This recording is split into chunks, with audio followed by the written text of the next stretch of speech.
Explore the new artifacts at Smithsonian Air and Space Museum. Blast off into the future. Smithsonian Air and Space Museum unveils revolutionary galleries.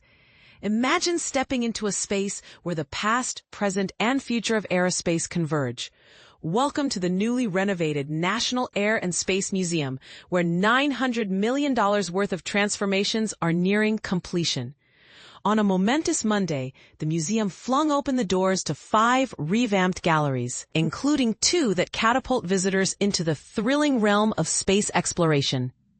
New exhibitions at the Smithsonian's National Air and Space Museum. New additions will mark the opening of the National Air and Space Museum at the Smithsonian on Monday. 5 new galleries, including Boeing Milestones of Flight Hall, Futures in Space, Baron Hilton Pioneers of Flight, World War I, The Birth of Military Aviation, and Alan and Shelley Holt Innovations Gallery will debut. These exhibitions include iconic artifacts such as the Spirit of St. Louis, North American X-15, John Glenn's Mercury Friendship 7 capsule, Apollo Lunar Module 2, and the touchable moon rock. The reopened galleries will feature restored artifacts, while the Lockheed Martin IMAX Theater will now offer enhanced sound, seating, and lobby design.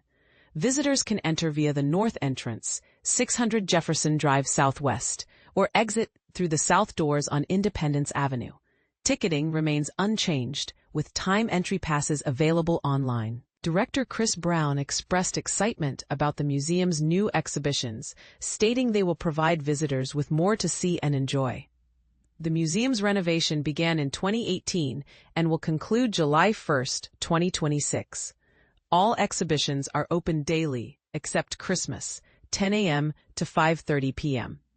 Get breaking news and daily headlines delivered to your email inbox at WTOP.com/newsletter. Sign up.